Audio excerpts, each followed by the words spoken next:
नमस्कार. श्री स्वामी समर्थ. श्री गुरुदेव दत्त.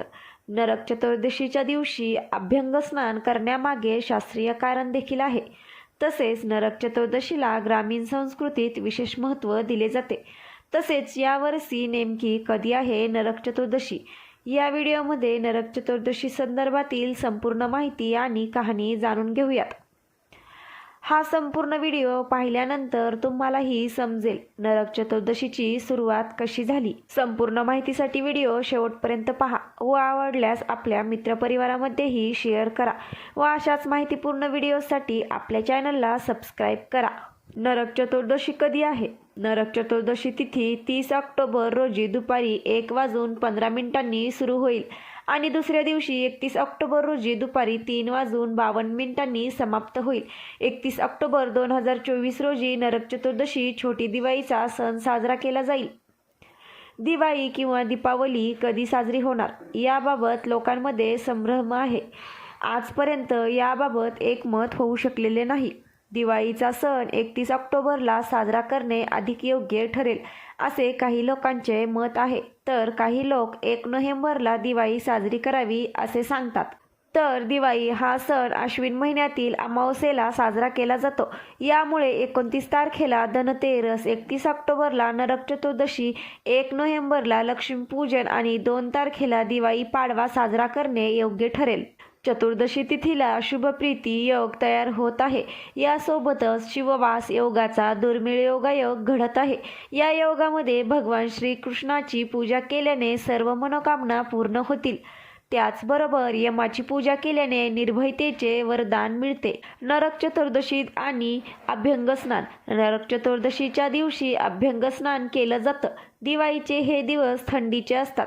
थंडीच्या दिवसात शरीराची त्वचा कोरडी पडते. अशा वेळी अभ्यंग स्नान केल्यामुळे त्वचा मृदू आणि सतेज होते. तसेच शरीराचे स्नायू बलवान होतात.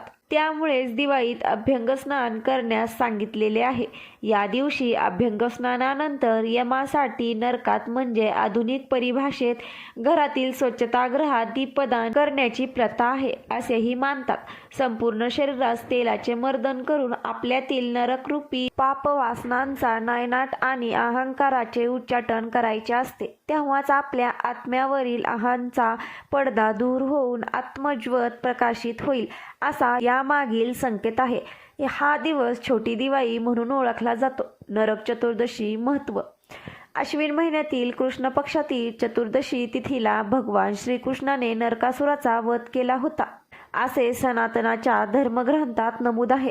यासाठी दरवर्षी दिवाळीच्या 1 दिवस आधी नरक चतुर्दशी साजरी केली जाते. दुसऱ्या दिवशी दिवाळी साजरी केली जाते. या दिवशी ब्रह्मबेलमध्ये सकाळी गंगाजल आणि अपमार्ग मिश्रित पाण्याने स्नान केल्याने साधकाला सर्व प्रकारच्या पापापासून मुक्ती मिळते. या दिवशी भगवान श्रीकृष्णाची पूजा केल्याने सर्व मनोकामना पूर्ण होतात. छोटी दिवाळीच्या संध्याकाळी घराबाहेर 4 दिशांनी दिवे लावण्याची परंपरा आहे. या दिवशी भगवान श्रीकृष्णाने नरकासूर नावाच्या राक्षसाचा वध केला होता असे मानले जाते. म्हणून याला नरक चतुर्दशी असे म्हणतात. नरक चतुर्दशी आणि ग्रामीण संस्कृती. नरक चतुर्दशीला ग्रामीण संस्कृतीत विशेष महत्त्व दिले जाते. समाजातील अहंकारी, अत्याचारी, वाईट प्रवृत्तीचा नाश व्हावा यासाठी नरक चतुर्दशी साजरी करण्यात येते. या दिवशी घर परिसराची सफाई केली जाते. आता गावाचा विकास झाला आहे, त्यामुळे शेणामातीची घरं फारशी राहिलेली नाहीत. मात्र शेणामातीने सारवलेल्या आणि रांगोळींनी सजलेल्या अंगणात या दिवशी सूर्याचे पहिले किरण पडावे. सूर्यप्रकाशाप्रमाणे घर सद्गुणांनी उजळावे यासाठी ग्रामीण भागात पहाटे गाईच्या शेणाने सडा सारवण केले जाते. गाईगुराच्या गोठ्यात, शेतात या दिवशी शेतकरी दिवे लावतात. कोणत्याही आसमानी संकटात शेती धोक्यात येऊ नये, पिकांचे नुकसान होऊ नये, पशुधन सुरक्षित व निरोगी राहावे यासाठी धरणी माता आणि गोमातेची प्रार्थनाही केली जाते. शेतकरी करतात धान्याची पूजा. शेतकऱ्याच्या घरात पहिले पीक असल्यामुळे काही शेतकरी या दिवशी धान्याचीही पूजा करतात. सूर्य उदयापूर्वी गव्हाच्या पिठाचा दिवा तयार करतात. त्यामध्ये तिळाचे तेल टाकून दिवा प्रज्वलित केला जातो. यावेळी पूर्वेकडे तोंड करून अक्षदा फुलांनी पूजा केली जाते. काही ठिकाणी नरकासुराचे पुतळे तयार करून त्यात फटाके भरून ते पहाटे जाळण्यात येतात. नरक चतुर्दशीची कहाणी सांगण्यात आली आहे. यानुसार असुरांचा राजा नरकासूर प्रागज्योतिषपूर, नेपाळचा दक्षिण प्रांत येथे राज्य करीत होता. एका युद्धात इंद्रावर विजय प्राप्त केल्यावर देवांची माता आदिती हिची सुंदर कर्णकुंडल त्याने हिसकावून घेतली. तसेच देव आणि संतांच्या 16,000 कन्यांना आपल्या अंतपुराणात कैदेत ठेवले. आश्विन कृष्ण चतुर्दशीला नरकासुराचा वध करून श्रीकृष्णांनी या सर्व स्त्रियांची मुक्तता केली. आदितीची मौल्यवान कर्णकुंडल परत प्राप्त केली. त्या महिलांनी सुगंधी तेलाने मर्दन करून आणि स्नान करून स्वतःला शुचिर्भूत करून घेतले.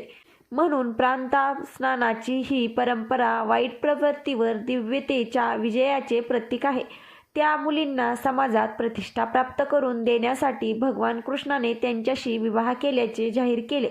त्यामुळे त्या 16 सहस्त्र मुलींना समाजात प्रतिष्ठा प्राप्त झाली. भगवान श्रीकृष्णाने त्यांच्या उदरनिर्वाहाचीही सोय केली. या दिवशी शुभ संकल्प करण्याची रीत आहे. नरकासुराने मृत्यूपूर्वी श्रीकृष्णाकडे एक वर मागितला की या तिथीला पहाटे जो मंगल स्नान करेल त्याला नरकाची पीडा होऊ नये. म्हणून नरक चतुर्दशीला पहाटे अभ्यंग स्नान करणे महत्त्वाचे मानले जाते.